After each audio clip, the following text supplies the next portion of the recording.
Student, in this lecture we will study complete the Krebs cycle. Previous lecture में हम Krebs cycle के क्या याद कर चुके हैं, ट्रिक्स याद कर चुके हैं और स्टेप को हमने लर्न कर लिया कि Krebs साइकिल फर्स्ट स्टेप था एरोबिक रेस्पिरेशन का। ये कहाँ होता है? माइटोकॉन्ड्रियल मैट्रिक्स में। कितने स्टेप बताए थे? 10 स्टेप। और याद करने का वे क्या बताया था? पापा Anand coaching centre is okay for Anand coaching centre is okay sure success for Malik office. ऐसे याद किया था। देखो सबसे पहले पापा से हमने क्या बनाया था? Pyruvic acid. ये पायरुविक एसिड कहाँ से आया था? ग्लाइकोलिसिस से। अब ये कितने कार्बन कंपाउंड था? 3 कार्बन कंपाउंड। ये 3 कार्बन कंपाउंड अपने आप को 2 कार्बन कंपाउंड में कन्वर्ट करता है। 2 कार्बन कंपाउंड में कन्वर्ट कर रहा था तो रिएक्शन आपको पता है कौन सी थी? Link reaction. इस लिंक रिएक्शन में हम इसमें एक तो CoA डालते थे तभी एसिटाइल CoA बना। पायरुविक एसिड ने एक CO2 को रिमूव कर दिया तो इसीलिए एसिटाइल 2 कार्बन बना और यहाँ हाइड्रोजन क्या हो गया था? रिमूव हो गया था। इसे हम क्या बोलते हैं? रिएक्शन को लिंक रिएक्शन।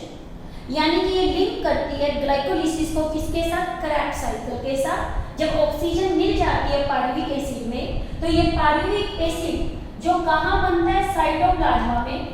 ये एंटर कर जाता है किसमें? माइटोकॉन्ड्रिया की मैट्रिक्स में। और पायरुवेट डिहाइड्रोजनेज इसमें क्या करता है? एंजाइम काम करता है। वो एक कॉम्प्लेक्स है, हमने पहले भी किया। इसमें क्या क्या प्रेजेंट है? Thiamine pyrophosphate, magnesium ion, lipoic acid, trans acetylase और decarboxylase. This is the link reaction. ठीक है। फिर देखो अब हमें Krebs साइकिल को स्टार्ट करना है। Krebs साइकिल में आपको बताया था कि जो फर्स्ट आपका क्या है? सबस्ट्रेट एंटेड वो कौन है? Acetyl CoA। कौन सा है ये? Acetyl CoA। ये किसके साथ रिएक्ट करता है? ऑक्सैलोएसिटिक एसिड के साथ। और प्राइमरी एक्सेप्टर कौन बताया था आपको? Oxaloacetic acid. ये कितने कार्बन कंपाउंड है? 4 कार्बन। और ये कितने कार्बन है? 2 कार्बन। दोनों ने मिलकर 6 कार्बन प्रोडक्ट बना दिया जिसका नाम है सिट्रिक एसिड। और आपको पता है सिट्रिक एसिड साइकिल इसीलिए बोलते हैं क्योंकि फर्स्ट प्रोडक्ट इसमें क्या है? Citric acid. क्रैब का तो आपको पता है, हेंस क्रैब ने इसको फर्स्ट टाइम पे इल्यूसिडेटेड किया। फिर आता है ट्राई कार्बोक्सिलिक एसिड साइकिल। इसका मीनिंग आपका क्या है? ट्राई कार्बोक्सिलिक, ठीक है, एसिड साइकिल। क्यों? आपको बता दो जो सिट्रिक एसिड है जो फर्स्ट प्रोडक्ट बनता है उसमें 3 कार्बोक्सिलिक एसिड है, इसीलिए इसे यहाँ पर क्या लगाया? ट्राई। फर्स्ट स्टेप इसका क्या रहता है? कंडेंसेशन।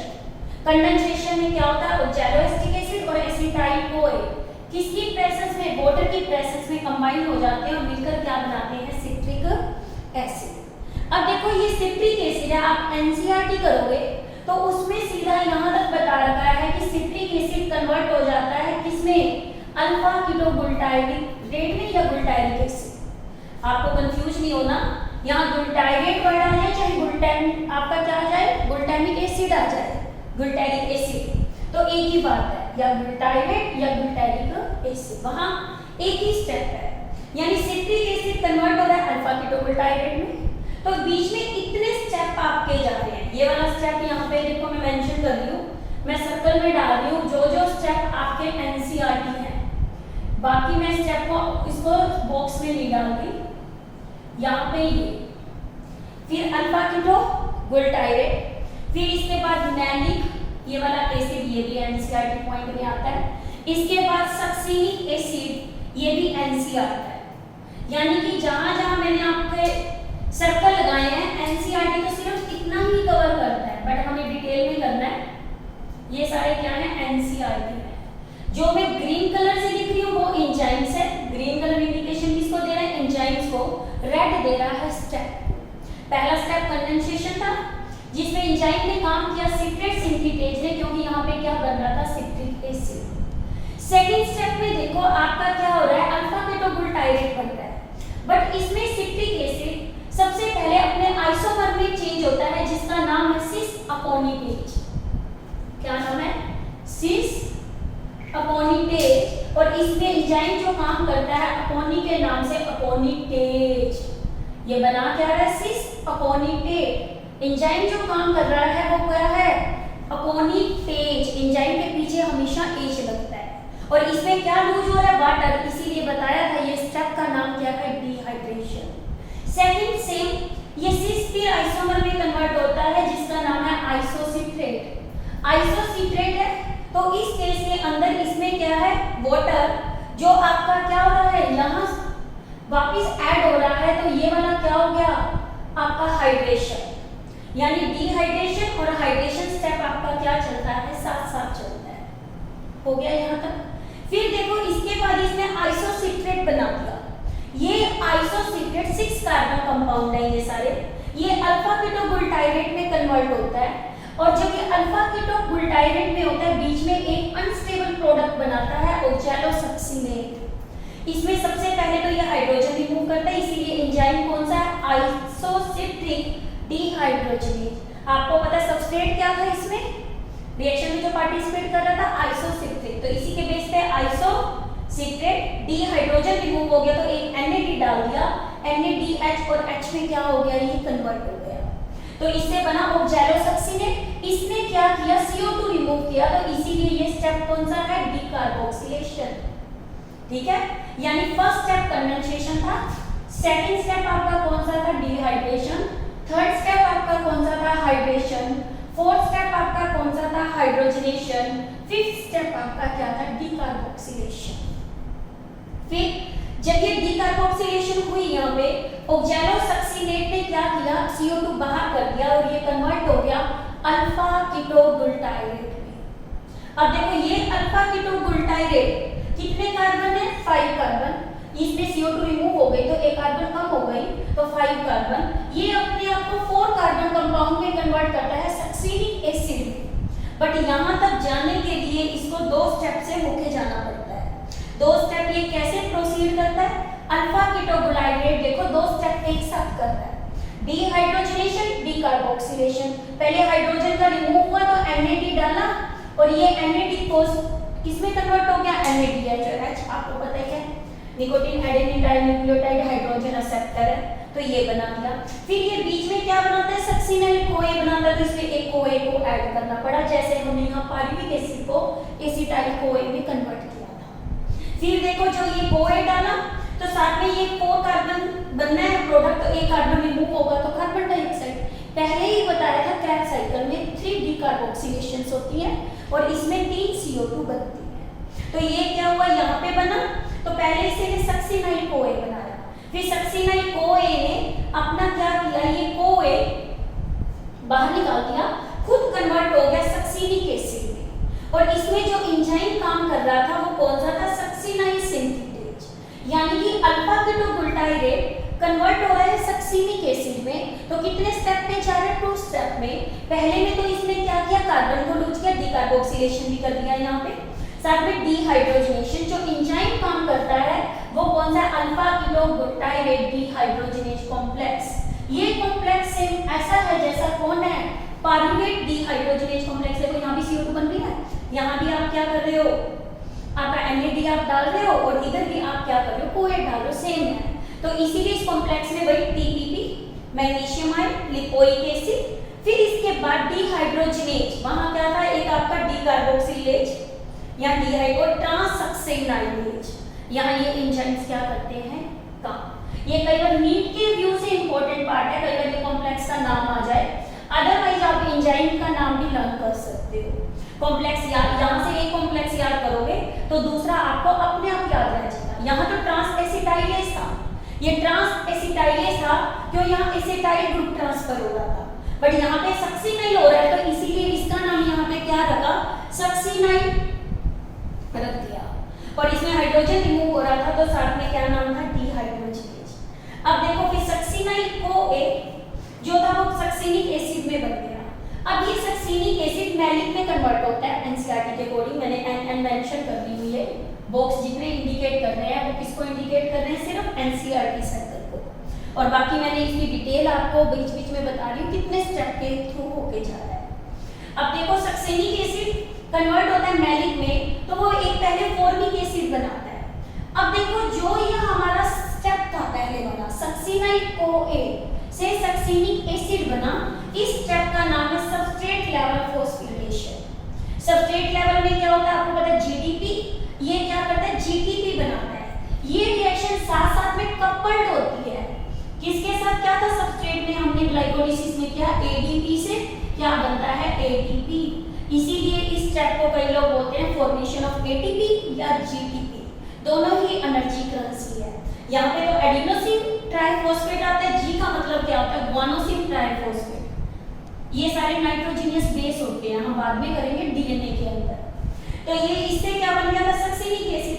ये सक्सिनिक एसिड आप क्या करता है, हाइड्रोजन को रिमूव करता है और फॉर्मिक बना रहे। याद रखना फॉर्मिक जब बनता है तो आप एफएडी डाल रहे हो, फ्लेविन एडेनिन डाइन्यूक्लियोटाइड। क्या बताइए आपको, एफएडी की फुल फॉर्म आपकी क्या रहती है, फ्लेविन एडेनिन डाइन्यूक्लियोटाइड।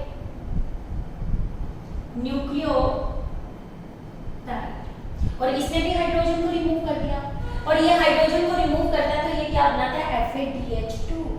और इसमें एंजाइम को जो हाइड्रोजन रिमूव हुआ है तो डिहाइड्रोजनेशन।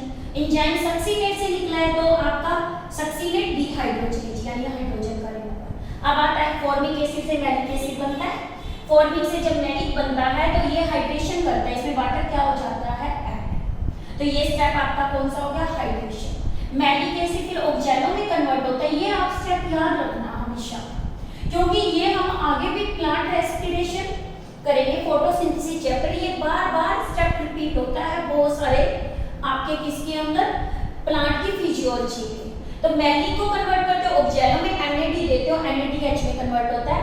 ऑक्सैलो को मैलिक में कन्वर्ट करते हो तो ये किस में कन्वर्ट होगा आपका, NADH दोगे वो NAD में। जितने भी हमारे ये क्या होते हैं साइकिल, ये सारा रिवर्सिबल स्टेप है। मैंने सिंगल एरो शो किया, वैसे इसको डबल एरो से भी आप शो कर दो तो भी ठीक रहता है, क्योंकि ये स्टेप कंट्रोवर्सी होते हैं, चेंज होते रहते हैं, ठीक है।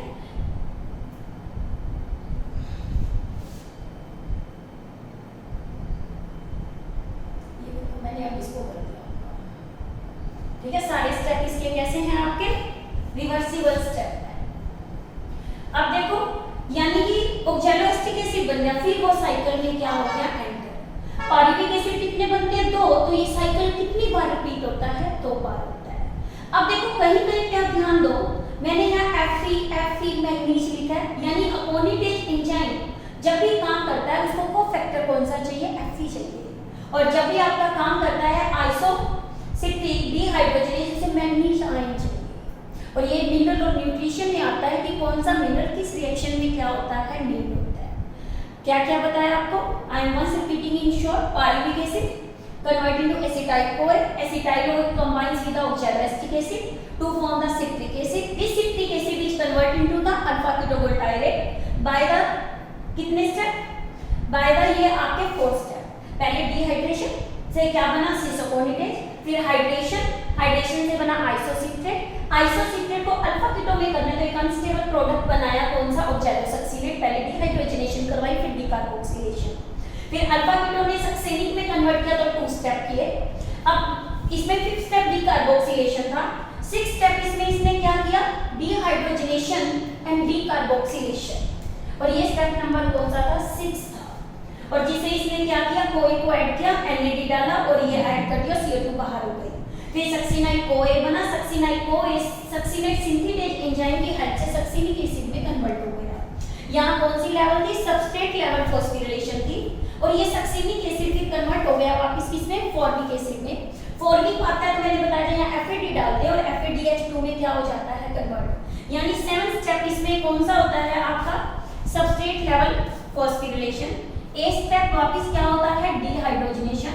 9th स्टेप क्या होता है, हाइड्रेशन। 10th स्टेप वापस क्या होता है, डिहाइड्रोजनेशन। अब ये हमारा क्या है, सक्सिनिक किसमें कन्वर्ट हुआ, फॉर्मिक हुआ मैलिक में, और मैलिक किसमें कन्वर्ट हुआ, ऑक्सैलो में। वापस वो सेंटर में क्या साइकिल में एंटर कर गया। अब देखो हम यदि रिएक्शन की बात करें, ये हमारी क्रैब साइकिल की रिएक्शन है। तो इसमें आपने पायरुविक एसिड डाला, पहले पायरुविक एसिड डाल दिया। कितने NADH चाहिए? एक NADH यहाँ, दूसरा यहाँ, तीसरा यहाँ और 4 NADH यहाँ, तो 4 NAD डाल दिए। एक मॉलिक्यूल यहाँ किसका चाहिए था? FAD का डाल दिया। 2 वाटर चाहिए, एक वाटर इधर चाहिए था, यहाँ वाटर गया और आया कैंसिल हो गया, और इधर दूसरा वाटर ऐड किया तो 2 वाटर डाल दिए। सबस्ट्रेट लेवल फॉस्फोरिलेशन में हम ADP और PI डालते हैं, ADP और PI, तो ये ADP और PI डाल दिए। इससे क्या बने? 3 कार्बन डाइऑक्साइड, 4 इसमें NADH और 4 पॉजिटिव बन गए, एक इसमें FADH2 बना और फिर एक क्या बन गया? ATP। बट ये साइकिल कितनी बार रिपीट होगा? 2 टाइम्स, क्योंकि पायरुविक एसिड कितने बनते हैं? 2 टाइम्स बनते हैं। इस तरह से ये क्रेब्स साइकिल के अंदर 3 तो डिकार्बोक्सिलेशन है, 4 इसमें क्या है? डिहाइड्रोजनेशन, और एक डिहाइड्रोजनेशन इसकी कहां से रहती है? FAD से। इस तरह से क्रेब्स साइकिल को हमें लर्न करना है, और ये आपका बहुत इंपॉर्टेंट है। अब एक एंजाइम है आपका, कौन सा? Succinate dehydrogenase enzyme. ये क्वेश्चन बहुत इंपॉर्टेंट है। इसका क्या है? जो सक्सीनेट डिहाइड्रो एंजाइम है, बाकी सारे एंजाइम्स कहां प्रेजेंट होते हैं? मैट्रिक्स में, बट ये सक्सीनेट डिहाइड्रोजनेज एंजाइम है, ये मेम्ब्रेन बेस्ड एंजाइम है।